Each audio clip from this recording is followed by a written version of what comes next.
अस्सलामुअलैकुम, नमस्कार, आदाब। मेरा नाम है शहाजुद्दीन और मैं प्रबोधन एजुकेशन में आपका स्वागत करता हूँ। ये हमारी यूजीसी नेट की मॉडर्न इंडिया में टर्मिनोलॉजी चल रही है और ये उसी क्रम में है जो 11वीं वीडियो है। आज का जो हमारा टॉपिक है वो खिलाफत है। अब खिलाफत के बारे में हमें जानते क्या है, क्योंकि हम पहले से वर्ल्ड के कॉन्टेक्स्ट में समझेंगे, फिर उसके बाद इंडिया के कॉन्टेक्स्ट में समझेंगे। देखो खिलाफत क्या है। पूरे विश्व में जो है खलीफा होता था। खलीफा जो होता था वो इस्लाम जगत का प्रधान होता है। तो सबसे पहले मैं जान लेता हूँ क्रिएटर ऑफ द यूनिवर्स कौन है, यानी जिसने भी यूनिवर्स को क्रिएट करा है वो कौन है। तो क्रिएटर ऑफ द यूनिवर्स जो है वो अल्लाह है। कौन है क्रिएटर ऑफ द यूनिवर्स? अल्लाह है। और जो हमारे लास्ट प्रॉफिट आएंगे, ठीक है, जो जो लास्ट प्रॉफिट होंगे इस्लाम के अकॉर्डिंग टू इस्लाम, वो कौन होंगे? पैगंबर मोहम्मद होंगे। लास्ट प्रॉफिट कौन होंगे? पैगंबर मोहम्मद होंगे। लास्ट प्रॉफिट जो है हमारे पैगंबर मोहम्मद होंगे। और ये जो बातें कह के जाएंगे उन्हें ही क्या कहा जाएगा? हदीस। जब मैं आपको वो मैं मध्यकालीन की जो टर्मिनोलॉजी पढ़ाऊंगा तब उसमें मैं आपको बताऊंगा शरीयत, कुरान, इजमा, कियास के बारे में। ठीक है, तो आप अभी सिर्फ इतना जान लीजिए, ये जो है इस्लाम का नेतृत्व करेंगे। इनके बाद में जो आएंगे वो सारे क्या आएंगे? खलीफा आएंगे। ठीक है, तो प्रॉफिट मोहम्मद के बाद जो है 4 मेजर खलीफात आते हैं। ठीक है, कितने मेजर खलीफात आते हैं? 4।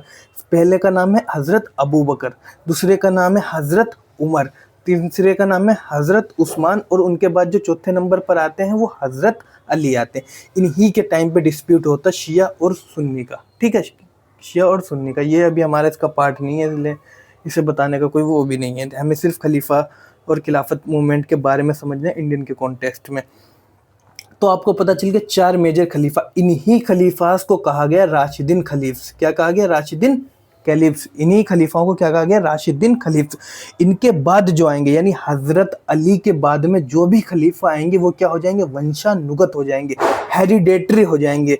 यानी अब जो आएंगे वो वंशानुगत चलने लगेगा। ठीक है, यानी वंश दर वंश चलेगा। ये नहीं कि इसे चुना जाता था या उसे चुना जाता। यहाँ पर हमें कोई वंश का सीक्वेंस नहीं दिख रहा है, लेकिन यहाँ पर क्या हो जाएगा? उमैयद वंश से, अब्बासी वंश से बाद में जब आएंगे तो हमें क्या दिखने को मिलेगा? सीक्वेंस देखने को मिलेगा कि एक हेरिडेटरी जो है खलीफास में आ गया है। अगर आपको थोड़ा और डिटेल में जानना है तो मैं आपको बता देता हूँ मैप के थ्रू में। देखो ये हमारा अफ्रीका का मैप है। ठीक है, ये हमारे क्या है? अफ्रीका का मैप है। और ये जितना भी ये रेड सी बीच में दिख रहा है, इसके इधर वाला जितना ये पोर्शन पड़ जाएगा ये सारा एशिया में आता है। इधर ऊपर रशिया पड़ जाएगा। और ये जो ब्लैक सी और इसके ऊपर और इधर वाला जो पार्ट है, ठीक है, जितना भी ब्लैक सी है, ब्लैक सी के बिल्कुल इधर यूराल माउंटेन गए हुए हैं, इसके इधर वाला जितना ही पोर्शन है ये यूरोप का है। तो यूरोप का पोर्शन है, ये अफ्रीका का पोर्शन है, और ये इधर एशिया का। ठीक है, अब मैं आपको इसी में थोड़ा नीचे ले जाके दिखाता हूँ बेसिकली क्या है। ठीक है, वहाँ पे वो मेडिटेरियन सी था जो मैंने बीच में बांट रहा था, तो ये मेडिटेरियन सी जो ऊपर आ गया ये यूरोप आ गया, नीचे आ गया इधर अफ्रीका वाला ये वाला पोर्शन आ जाएगा। ठीक है, और ये वाला एशिया चल ही रहा है। ठीक है, इसे वेस्टर्न एशिया कहता है, पश्चिम एशिया, मिडल ईस्ट भी। तो यहीं पर जो है मक्का, आप देखोगे ये रहा मक्का और ये मदीना है। तो अगर हम प्रॉफिट मोहम्मद के टाइम के पीरियड की बात करेंगे तो जितना भी ब्लू से जो शो हो रहा है, ये वाला पोर्शन हो गया, ये वाला पोर्शन हो गया, तो उनके टाइम पे कॉन्क्वेस्ट हुआ था। ठीक है, यानी उनके टाइम पर जो है जीता गया था, उनके टाइम पर जो है ये फतेह हुआ था। उनके बाद जो है राशिदीन खलीफ आते हैं, जिनमें मैंने आपको 4 मेजर खलीफात बताए हैं। हज़रत अबू बकर, हज़रत उमर, हज़रत उस्मान और हज़रत अली। ठीक है, वो जो है येलो रंग से जो है शो करा गया। जितना भी ये येलो है, ये इजिप्ट का पार्ट देख रहे हो, ये कुछ पार्ट जो हमारा इधर आ जाएगा, लीबिया का पार्ट आ जाएगा। ठीक है, तो ये जितना भी पोर्शन आप देख रहे हैं ये सारे किसके टाइम पीरियड का है? ये कॉन्क्वेस्ट है राशिदीन खलीफ्स का। और जितना भी ये ग्रीन कलर से, ये किसके टाइम पीरियड का? ये उमैयद वंश का है। आप ग्रीन देख रहे होगे, इधर देख रहे होगे, अब ग्रीन को आपको इधर जाएगा। तो आपको क्या देखने को मिला कि जो उम्मीद वंश की थी उन्होंने कहाँ तक एक्सपेंशन कर दिया? अफ्रीका से ऊपर की तरफ, यूरोप की तरफ भी एक्सपेंशन जो है अपना बढ़ा दिया। ये आइबेरिया लिखा है, आइबेरिया का मतलब होता है इसमें 2 कंट्री आती हैं, इधर जो होता है ये पुर्तगाल रह जाता है और इधर जो होता है स्पेन। तो इन 2 कंपनियों को मिला, 2 देशों को मिला के बनता है आइबेरियन पेनिनसुला। समझ गए आप? तो और इसके बाद में देखें कॉन्क्वेस्ट ऑफ अर्ली अब्बासीस। ठीक है, उम्मीद के बाद हम क्या देखेंगे? अब्बासीस में एक ये सार्डिनिया का, सिसिली का, क्रिएटा का, ठीक है, और कुछ ये इधर का पोर्शन है, ये कॉन्क्वेस्ट हुआ। बाकी ये जो आप देख रहे हैं ये सारे किसका? बाजेंटीन एम्पायर है। ठीक है, ये और ये वाला जो बाजेंटीन एम्पायर है। मैं बाद में बताऊंगा, जब वर्ल्ड हिस्ट्री पढ़ाऊंगा तो उसमें पूर्वी रोमन साम्राज्य और पश्चिमी रोमन साम्राज्य। जो पूर्वी रोमन साम्राज्य का वही बाजेंटीन एम्पायर का पार्ट होगा और ये आगे तक चलता रहेगा 1000 ईस्वी तक जो है, फिर उसके बाद में डिक्लाइन करेगा 10th सेंचुरीज में। ठीक है, तो ये जो पूरा पोर्शन है आपको समझ में आ गया है कि मैंने आपको सारे जो है खलीफास का रूल दिखा दिया। आप इस मैप को देख लेना, सही से आपको पता चल जाएगा। अब हम आगे बढ़ते हैं। तो आपको पता चल गया 4 मेजर खलीफास आते हैं। उन खलीफास के बाद जो है पद क्या हो जाता है, वंशानुगत हो जाता है, हेरिडेटरी हो जाता है। तो उमैयद वंश आता है। उमैयद वंश जो है स्पेन में, ये भी आपको आइबेरियन पेनिनसुला बताया है। ठीक है, कौन सा पेनिनसुला, आइबेरिया, स्पेन और जो है पुर्तगाल होता है। उमैयद वंश की जो कैपिटल होती है वो दमिश्क होती है। उमैयद के बाद में कौन आते हैं, अब्बासी आते हैं। कौन आते हैं, अब्बासी। तो अब्बासी की जो कैपिटल होती है वो क्या होती है, बगदाद। बगदाद जो वर्तमान में कहाँ, इराक टाइम पे। ठीक है, इन्हीं में जो है अब्बासी खलीफा में ही एक खलीफा गुजरते हैं, जिनकी एक जो होता है, ये तुम्हारे मंगोल जो होते हैं, मंगोल में हलाकू नाम का जो है कमांडर होता है, वो क्या कर देता है, हत्या कर देता है अब्बासी खलीफा के। ठीक है, उसके बाद में आगे चलकर 16th सेंचुरी में नए खलीफा उभरेंगे। ठीक है, उसके बाद में क्या होगा, लगभग 13th सेंचुरी के मिड में जो है इनकी हत्या होती है। ठीक है, एक बार करेक्ट डाटा तो मुझे याद नहीं, लेकिन 13th सेंचुरी के मिड की ही बात होगी। ठीक है, वहाँ क्या आप देख लेना एक बारी। तो खलीफास और हलाकू खान जो है खलीफा को, अब्बासी खलीफास को मौत के घाट उतार देता है। इसके बाद में जो है सीक्वेंस हमारा आगे बढ़ता है 16th सेंचुरी में। अब 16th सेंचुरी में हमारे नए खलीफास उभरते हैं कुछ। ठीक है, अब उन नए खलीफास में कौन होंगे, एक ओटोमन साम्राज्य होता है। ठीक है, कौन होता है, ओटोमन साम्राज्य, जो कि टर्की में बेसिकली फैला हुआ होता है। दूसरे में आता है सफवी साम्राज्य, ठीक है, जो कि ईरान में फैला होता है। तीसरे में आता है उज्बेक, जो कि बेसिकली उज्बेकिस्तान में फैला होता है। और चौथे पे आता है मुगल साम्राज्य, जो कि भारत में फैला हुआ है, जो कि भारत में चलता है 1526 से जो स्टार्ट होता है 1857 तक जाएगा। समझ गए आप, में नए खलीफास में आपको ये सारा पता चल गया। अब जो हम सबसे पहले तुर्की को समझेंगे। देखो, फर्स्ट वर्ल्ड वॉर जो हुई थी 1914 से स्टार्टिंग होती है, 1819 तक जो है जाती है। ठीक है, तो उसमें बेसिकली हुआ क्या था, उसमें दो तरीके की जो है फोर्स लड़ रही थी। एक तरफ तो मित्र राष्ट्र और एक तरफ धुरी राष्ट्र थे। ठीक है, मित्र राष्ट्र में, ठीक है, एलाइड फोर्स जिन्हें कहा जाता था, सेंट्रल फोर्स, एलाइड फोर्स। ठीक है, तो मित्र राष्ट्र में यूएसए था, फ्रांस था, तुम्हारा हमारा रशिया था, ब्रिटेन था। और दूसरी तरफ जो धुरी राष्ट्र थे, इनमें जर्मनी था, ऑस्ट्रिया था और टर्की था। ठीक है, कौन था, टर्की।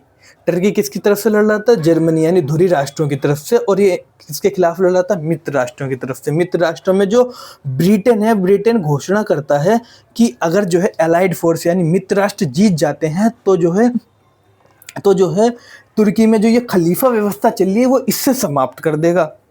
अब इसी क्रम में जो है बहुत सारे जो है मूवमेंट चलने लगते हैं, जिसमें इंडिया में भी आगे इसका एक्सपेंशन हम देखेंगे। इससे पहले हम जान लेते हैं 1914 टू 1918, 14 से 18 के बीच में जो वर्ल्ड वॉर फर्स्ट लड़ी गई थी, उसमें जो है उसकी समाप्ति के बाद 1919 में क्या हुआ था, पेरिस शांति सम्मेलन हुआ था। कौन सा सम्मेलन, पेरिस शांति सम्मेलन। ठीक है, कौन सा हुआ था, पेरिस शांति सम्मेलन में। इसमें जो था बहुत सारे देश के जो है मतलब कि जो मित्र राष्ट्र हैं, जैसे कि हम अमेरिका से देखेंगे तो वुडरो विल्सन आएंगे, ब्रिटेन से देखेंगे तो लॉर्ड जॉर्ज आएंगे, और जो है फ्रांस से क्लीमेंशो आते हैं, इटली से ओरलैंडो आते हैं। तो ये जो सब तो मेजर जो है आपको कहाँ से देखने को मिलेंगे, ब्रिटेन के। फ्रांस के क्लीमेंशो ध्यान रखना, ब्रिटेन के जॉर्ज लॉर्ड, और यूएसए के जो है वुडरो विल्सन, इनको रखा जाता है क्योंकि इनने जो है 14 सूत्री मांग भी जो है पूछ ली जाती है कभी कभी। 14 सूत्री मांग भी जो है इन्होंने ही रखी थी, वुडरो विल्सन। 14 सूत्री मांग क्या है वो कभी बताऊंगा आगे, लेकिन आप अभी तक समझ लीजिए। ठीक है, इसके बाद में जब पेरिस कॉन्फ्रेंस होती है, जो जितनी भी ये धुरी राष्ट्र होते हैं इनके ऊपर जो है अपमानजनक संधियां थोपी जाती हैं। जैसे जर्मनी के ऊपर वर्साई की संधि थोप दी जाती है, यानी उसकी जो है सेना छीन ली जाती है, उससे युद्ध का खर्चा जो है वो लिया जाता है, उसके बहुत सारे क्षेत्रों को जो है वो छीन लिया जाता है, जैसे अल्सेस लॉरेन। ठीक है, वर्ल्ड हिस्ट्री बताऊंगा तो मैं वहाँ पे आपको बताऊंगा। एक राइटर ने यह भी लिखा था कि वर्साई की संधि कोई संधि नहीं थी, द्वितीय विश्व युद्ध का बीजारोपण थी। यानी उस पर इतनी कठोरता लागू की गई जर्मनी पर कि वो जो है दूसरे विश्व युद्ध को उसने जन्म दिया। तो इसी कॉन्टेक्स्ट में एक राइटर ने कहा है कि द्वितीय वर्साय की संधि कोई संधि नहीं थी, बल्कि द्वितीय विश्व युद्ध का बीजारोपण था। अब जो हम वर्साई की संधि के कॉन्टेक्स्ट में हमने देख लिया, वर्साई की संधि जर्मनी पर थोपी जाती है, ठीक है। उधर ऑस्ट्रिया पर जो है सेंट जर्मन की संधि, कौन सी, सेंट जर्मन की संधि ऑस्ट्रिया पर थोप दी जाती है। एक तरफ बुल्गारिया पे थोप दी जाती है नेवली की संधि, ठीक है। नेवली की संधि किस पर थोप दी जाती है, बुल्गारिया पे, बुल्गारिया पे नेवली की संधि। और जो तुर्की के ऊपर ठोकी जाती है, थोपी जाती है, वो कौन सी संधि होती है, सेवरस, ट्रीटी ऑफ सेवरस। अब ट्रीटी ऑफ सेवरस में क्या होता है, देखो तुर्की जो होता है पूरे यूरोप में भी उसने एक्सपेंशन कर लिया था, मैंने आपको दिखाया था, और ईस्टर्न यूरोप में भी कर लिया था, यूरोप में कर लिया था।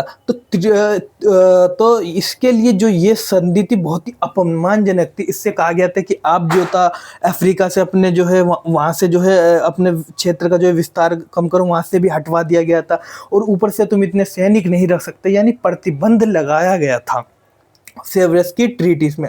डिटेल में मैं आपको कवर करूंगा जब वर्ल्ड हिस्ट्री बताऊंगा फर्स्ट वर्ल्ड वॉर के बारे में। तो ये जो संधि थी जितने भी देशों पे थोपी गई थी, ये अपमानजनक संधि थी। इनको एक तरीके से मानना लगभग बिल्कुल ही अपमान की स्थिति थी उनके लिए कि भाई हम इनको मान रहे हैं, हम पे इतनी कठोर शक्ति, इतनी कठोर शर्तें लगाई गई हैं। तो इसी के क्रम में उन्होंने क्या देखा, जब ब्रिटेन ने बोला था कि खलीफा व्यवस्था समाप्त हो जाएगी और ये मित्र राष्ट्र जीत भी जाते हैं, तो इसी के समर्थन में जो है खिलाफत मूवमेंट चालू होते हैं, ठीक है। अब खलीफा कौन थे, देखो खलीफा जो थे मुस्लिम जगत में एक जो है प्रधान, जिसे हम कहेंगे मुस्लिम जगत का जो प्रधान होता था वो खलीफा होता था, यानी जो मुसलमानों की अगुवाई करता था, एक तरीके से जो है मुसलमानों के लिए अगुवाई करने वाला, नेतृत्व करने वाला जो होता था वो खलीफा कहलाता था। अब खलीफा जो है ब्रिटेन ने जो है खलीफा के पद की समाप्ति की बात बोल दी गई। तो इसी कॉन्टेक्स्ट में भारत में भी जो है खिलाफत मूवमेंट आएगा, जिसमें अली बंधु आएंगे। अब बेसिकली इनका मोटो था क्या, the main motto of Khilafat movement was to restore the power and dignity of caliphs, यानी खलीफाओं की शक्ति को पुनर्बहाल करना था, उनकी जो प्रतिष्ठा थी उसे लौटाना था। इसी के समर्थन में इंडिया में जो है खिलाफत मूवमेंट आता है। अली बंधु, ठीक है, आपने मोहम्मद अली और शौकत अली का नाम आपने जो है सुना होगा, इसमें इन दोनों लोगों का नाम आएगा, मोहम्मद अली और शौकत अली। अब हम अगर इससे आगे देखेंगे तो खिलाफत मूवमेंट के साथ जो भारत में है वो असहयोग आंदोलन चलेगा। कौन सा मूवमेंट चलेगा, असहयोग आंदोलन। मैंने इससे पहले आपको बताया था नॉन कॉर्पोरेशन मूवमेंट, असहयोग आंदोलन जो है खिलाफत मूवमेंट के साथ चलेगा। तो इस पे जो है कई बारी जो है यूपीएससी के इंटरव्यू में भी जो है उन्होंने जो इंटरव्यू का लेते हैं तो उन्होंने भी कहा है कि आप ये बताइए कि असहयोग आंदोलन एक के साथ एक धार्मिक आंदोलन यानी खिलाफत आंदोलन के साथ में जो है एनसीएम असहयोग आंदोलन चलाना कि गांधी जी की धर्मनिरपेक्षता वाली छवि पर जो है बट्टा लगाता है, या फिर उनकी जो है धर्मनिरपेक्ष छवि को धूमिल करता है। तो ऐसा नहीं कह सकते हैं। हालांकि ये एक अल्पकालिक हमें इसका लाभ मिलता है, लेकिन ये जो है हमारे लिए एक दीर्घकालिक घाटे का सौदा था। अल्पकालिक तो हमें इसका लाभ मिल जाएगा, लेकिन ये हमारे लिए दीर्घकालिक क्या होगा, घाटे का सौदा था। घाटे का सौदा अब किस लिए था, घाटे का सौदा क्यों था, क्योंकि जो है देखो अंग्रेज क्या करते थे, अंग्रेज ने जो भारत में नीति अपनाई थी उसे हम क्या कहते थे, फूट डालो शासन करो। क्या करी, डिवाइड एंड रूल, ठीक है।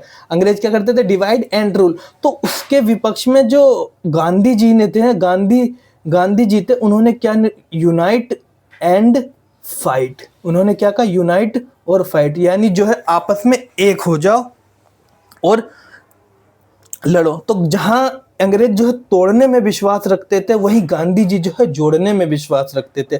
तो उनको जो है एक धार्मिक मूवमेंट के साथ जो है, क्योंकि इससे पहले चंपारण सत्याग्रह में उन्हें जो है 1917 में किसानों का समर्थन और अहमदाबाद मिल मजदूरों में मजदूरों का समर्थन प्राप्त हो गया था। उसके बाद वो चाहते थे कि मुसलमान भी इस आंदोलन से जुड़ जाएं, तो एनसीएम जो है एक बड़े लेवल पर चल जाएगा। तो यही जो है बेसिकली है, मैंने आपको बता दिया है, ठीक है। समझ में आ गई होगी कि तुर्की ने इनके ऊपर कौन सी संधि है। तो ये जो है गांधी जी की धर्मनिरपेक्ष छवि को धूमिल नहीं करता एक इसके साथ जोड़ने के लिए। हाँ, हालांकि ये एक जो गांधी जी जो है कंपोजिटिव राष्ट्रवाद में विश्वास करते थे, वो सबको साथ लेके जो है वो चलते थे, चाहे वो गरीब हो अमीर हो। तभी आप देखें कि वो एक इतना बड़ा जो है आंदोलन कर पाए थे। अब हम इससे अगर थोड़ा और आगे बढ़ेंगे तब मैं आपको और बताता हूँ खिलाफत मूवमेंट के बारे में। अब देखो, भारतीय मुस्लिम शासकों ने खिलाफत व्यवस्था को इसलिए स्वीकार किया क्योंकि भारत के जो मुसलमान थे उन्होंने खलीफा व्यवस्था को स्वीकार क्यों किया?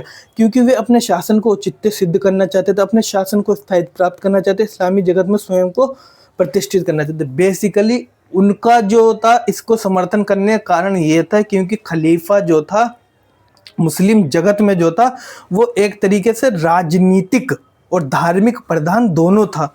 तो उसकी अगर वर्ल्ड लेवल पर जो है अगर उसका पद समाप्त किया जाएगा तो उनका जो है नेतृत्व कौन करेगा? ठीक है, तो इसलिए जो है इनका जो मेन मोटो यही था कि वो जो है रिस्टोर करें, पावर करें, डिग्निटी खलीफा की जो है उसे बहाल करें। जैसे कि आप देखोगे बलबन, ठीक है, बलबन और अकबर, इनके बारे में चलो इनके बारे में छोड़ देते हैं। अब यहाँ पे हम ये देखते हैं के एम का मतलब नाम है मुस्तफ़ा कमाल पाशा, ठीक है, मुस्तफ़ा कमाल पाशा के बारे में। खिलाफत मूवमेंट मैंने आपको बताया 1920 से जो है 22 में चला था। इंडियन नेशनल कांग्रेस ने जो है इसे समर्थन भी करा था और इसकी जो शुरुआत हुई थी वो लखनऊ प्रस्ताव में आया था। मुस्लिम लीग ने जब इसका जो है समर्थन किया था, आगे फिर गांधी जी भी जो है सितंबर में इसका जो है समर्थन कर देते हैं 1920 में ही। उसके बाद में 1922 से 24 के बीच में चलता है। 24 में होता क्या है, अब तुर्की जो है फर्स्ट वर्ल्ड वॉर में जो है तुर्की आत्मसमर्पण कर देता है। उस पर ट्रीटी उस पर जो है ये तो लग जाता है, उस पर जो है तुर्की पर इतनी सेवरेस की संधि भी जो है वो थोप दी जाती है। लेकिन फिर भी जो एक बंदा होता है जिसका नाम होता है मुस्तफ़ा कमाल पाशा, ठीक है, वो साम्राज्यवादी मोर्चे के खिलाफ अकेला लड़ रहा था, वो अपने हथियार डालने के लिए तैयार नहीं थे। उन्हीं के परिणाम स्वरूप 1924 में होता क्या है वो तुर्की को जो है एक गणराज्य बना देते हैं और आगे चलकर इसी को जो है एक सेकुलर स्टेट बना देते हैं। ठीक है, तो आगे चलकर मुस्तफ़ा कमाल पाशा क्या करते हैं, एक थियोक्रेटिक स्टेट, ठीक है, धार्मिक एक राज्य था, फिर उसे गणराज्य बनाते हैं 1924 में। और उसके बाद में आगे चलकर वो क्या बन जाता है, तुर्की जो है एक सेकुलर स्टेट बन जाता है। तुर्की क्या बन जाता है, एक सेकुलर स्टेट बन जाता है। ठीक है, अब आप समझ गए होंगे पूरा यहाँ पर सीक्वेंस क्या होगा खिलाफत मूवमेंट का। खिलाफत मूवमेंट क्या था और किसके बारे में था, इस्लामी जगत में कितने खलीफा गुजरे, उनके बाद कब जो है किस खलीफा के बाद जो है पद जो है वंशानुगत हो गया। फिर आगे जाके हम 16वीं सेंचुरी में कुछ नए खलीफा देखेंगे। और यूरोप में फर्स्ट वर्ल्ड वॉर 1418 के बीच में पेरिस कॉन्फ्रेंस होती है। उसके बाद में जो होता है उसी के कॉन्टेक्स्ट में जो है भारत में भी आंदोलन जो है चलता है। तो ये जो पूरा था खिलाफत मूवमेंट से संबंधित हमारी वीडियो थी। अगर आपको इस वीडियो को समझने में कोई दिक्कत आ रही है, आपके दिमाग में, आपके जहन में कोई और सवाल आ रहा हो, तो आप जो है कमेंट सेक्शन में जो है मुझसे पूछ सकते हैं। और अगली जो वीडियो होगी वो मैं हमारी जो है संप्रदायवाद पर होगी। आपको देखो मैं ये संप्रदायवाद पढ़ाऊंगा। संप्रदायवाद जो है क्या होता है पूरा बताऊंगा। उदारवादी सांप्रदायिकता, उग्रवादी सांप्रदायिकता, फासिस्टवादी सांप्रदायिकता, हिंदू सभा की स्थापना कब हुई, मुस्लिम लीग की स्थापना कब हुई, आरएसएस क्या है, टू नेशन थ्योरी क्या है, इन सब के बारे में हम जो है डिटेल में कवर करेंगे आगे चलकर होता क्या है पूरा। ठीक है, तो आप हमारे साथ वीडियो में बने रहिए और अब हम मिलते हैं नेक्स्ट वीडियो में। अगर वीडियो आपको अच्छी लगी है तो हमारे चैनल को जो है आगे भी लोगों तक भेजें और आगे नई वीडियो आने के नई वीडियो के लिए आप जो है बेल आइकन दबा लें। तब तक के लिए जय हिंद, जय भारत।